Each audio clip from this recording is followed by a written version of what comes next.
Hello friend, এর আগে আপনাদেরকে বলেছিলাম যে নাম হচ্ছে মিনি। আর মিনির আজ কিছু স্টোরি আপনাদের কাছে শেয়ার করতে চাই।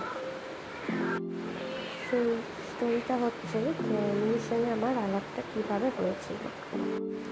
মিনি আমাদের ঘরে চারিপাশেই ঘোরাঘুরি করতো, মানে আমাদের পাড়াতে। তো যখন দেখতাম বেলে বসে আছে দুধ ধরবে বলে, কোথাও খাবারের জন্য এদিক ওদিক ঘুরে বেড়াচ্ছে। তো আমাদের বাড়িতে এমনিতেই দুটো বিড়াল আসে, তাদের নাম হচ্ছে, একটার নাম হচ্ছে ব্রত আর একটার নাম হচ্ছে পুটি। তো ওরা দুজন আসে আমার বাড়িতে খেতে। তাই ভাবলাম যে এটাকেও দিই, এটাও তো খিদের জন্য চারিদিকে ঘুরে ঘুরে বেড়ায়, তো এটাকেও আমি কিছু দেবো খেতে। তা সেই ক্ষেত্রে আমি ওকে দিই খেতে। তো সেখান থেকেই আলাপ।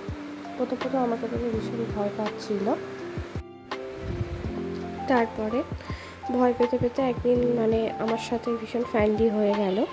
সাধারণত এরা বাইরের লোকজন দেখে ভয় পায়, বিশেষ করে বিড়ালরা, কারণ সহজে ওরা বাইরের লোকেদেরকে মানে বিশ্বাস করতে পারে না। হয়তো এর আগে ওর সঙ্গে অনেক লোকেরা খারাপ ব্যবহার করেছে, তাকে হয়তো মেরেছে, তাড়িয়েছে, ঢিলের বাড়ি মেরেছে, সেটাও হতে পারে। সে যাই হোক, তো সেই কারণে তারপরে সেই জিনিসটা একেবারে জলই হয়ে গেল। তো আমার কাছে আসতো, আদর খেত। তো এইভাবেই হতে হতে একদিন মিনি প্রেগনেন্ট হয় এবং কতগুলো বাচ্চার জন্ম দেয়। তো দেওয়ার পরে আমি জানতে পারিনি।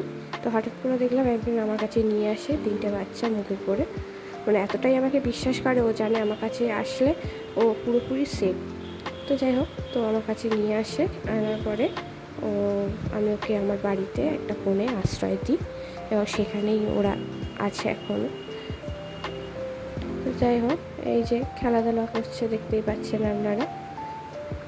আর খুব ভীষণ একটা মিষ্টি বাচ্চা, দেখছো কেমন দুষ্টুমি করছে দুটো। যাই হোক, আমাদের যদি আমার ভিডিও ভালো লেগে থাকে তবে অবশ্যই লাইক করবেন, সাবস্ক্রাইব করবেন এবং কমেন্ট দিয়ে জানাবেন যে কেমন লাগলো আমাদের ভিডিওটা। আর মিনির ব্যাপারেও যদি আপনাদের কিছু বলার থাকে অবশ্যই, বা জানার থাকে অবশ্যই আমাকে কমেন্ট করবেন। তো এই মিনিকে আপনাদের কেমন লাগলো অবশ্যই জানাবেন। আমাদের পুচকুবাবু বসে আছে, দেখুন।